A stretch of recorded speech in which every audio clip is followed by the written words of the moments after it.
Muchos son los ejemplos que podemos dar cuando hablamos de crimen organizado e impunidad en nuestro país. Pero para no aburrirlos con la terrible realidad, el día de hoy hablaremos de la banda del automóvil gris. Corría el año de 1914 cuando en la Ciudad de México comenzó a operar un grupo delictivo con un modus operandi muy peculiar.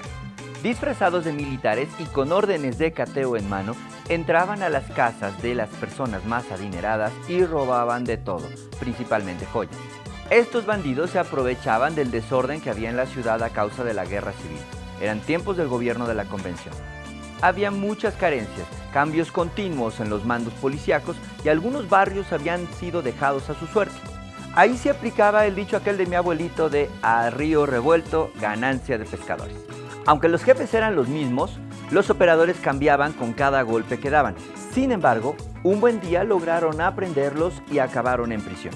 Esto era algo normal para ellos, o al menos para uno de sus líderes, Higinio Granda, quien por lo menos había pisado la cárcel una docena de veces.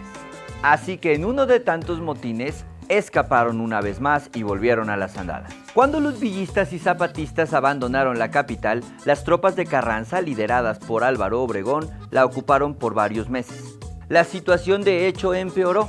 No fue una banda, sino muchas las que operaban disfrazadas de militares e incluso pasaron del robo al secuestro y al asesinato.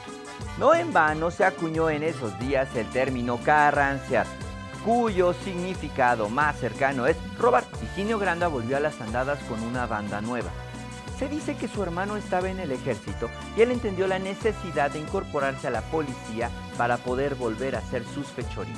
Y así, uniformados con papeles oficiales en mano y un reluciente automóvil, echaron a andar una vez más el lucrativo negocio.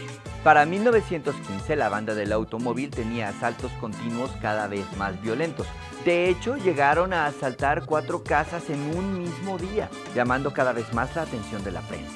Uno de sus robos más famosos fue aquel que hicieron a la casa del ingeniero Gabriel Mancera. Gobernaba la ciudad el general Pablo González, quien tuvo que tomar cartas en el asunto porque la cosa se estaba saliendo de control. Y así, como pasan en estas cosas, mágicamente un día los agarraron.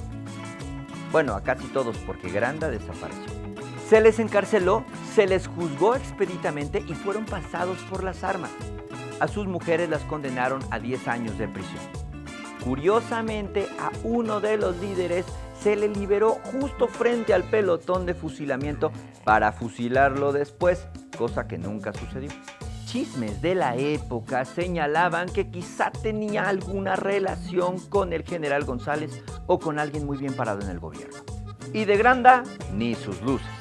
Apenas unos años después, en 1919, el cineasta Enrique Rosas realizó una cinta llamada El automóvil gris, cuyo tema eran los golpes dados por estos malandros. La película era originalmente una serie en 12 episodios y fue protagonizada por un policía verdadero, Juan Manuel Cabrera, cuyo papel gira en torno a la aprehensión de los bandidos. También estelarizó la cinta la famosa actriz María Teresa Montoya. Lo interesantísimo de esta cinta, que por cierto fue un hitazo en taquilla, es que nunca se habían hecho películas de ese tipo en México. Y además que la escena del fusilamiento que aparece al final es real. La película es una experiencia histórica muy interesante debido a su inmediatez. Esto pocas veces lo vemos. Por cierto, aunque poco se sabe al respecto, al parecer Higinio Granda se salió con la suya y hasta murió en su cama de viejo. ¿Ya ven por qué luego sonríen los bandidos? Si quieres saber más, sígueme y pícale al artículo en Excelsior Digital para leer más al respecto. Y recuerda que quien no conoce su historia está destinado a repetirla, o al menos eso dicen.